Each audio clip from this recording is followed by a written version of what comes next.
พวกเจ้าเคยคิดอยากลาออกจากเวียกบ่มื้อนี้สิมาเล่าประสบการณ์สู่ฟังเด้อบ่แม่นสิมายั่วพวกเจ้าลาออกจากเวียกข้อยเองเคยคิดอยากลาออกจากเวียกเนาะแต่ว่าก็บ่กล้าลาออกจักเทื่อย้านว่าออกไปแล้วชีวิตเรามันสิหนักหน่อยกว่าเก่าซ้ำอีกบ่จักแต่ลองมาฟังเหตุผลที่ควรลาออกจากเวียกเบิ่งเหตุผลด้านสุขภาพถ้าว่าเราตื่นขึ้นมาแล้วเครียดทุกมื้อนอนก็บ่หลับเจ็บหัวหมดไฟในการเฮ็ดเวียกหรือว่าเริ่มบ่มีแรงใช้ชีวิตแม้แต่มื้อวันพักอันนี้บ่แม่นแต่เราเบื่อเวียกแต่เวียกกำลังดูดพลังงานชีวิตของเราอยู่เงินมันก็สำคัญอยู่เนาะ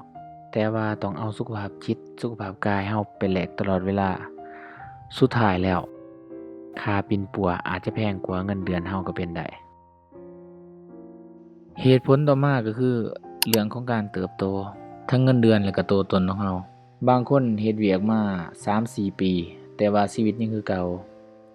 เงินเดือนก็ส่ำเก่าทักษะก็บ่มีการพัฒนาเติมบ่มีโอกาสใหม่ๆเข้ามาเฮ็ดเวียกเก่าๆซ้ำไปซ้ำมา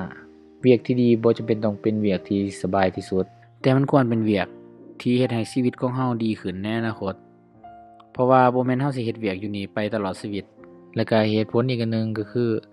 เวียกมันบ่ตอบโจทย์กับสิ่งที่เราต้องการในชีวิตคือบางคนก็บ่มีเวลาให้ครอบครัว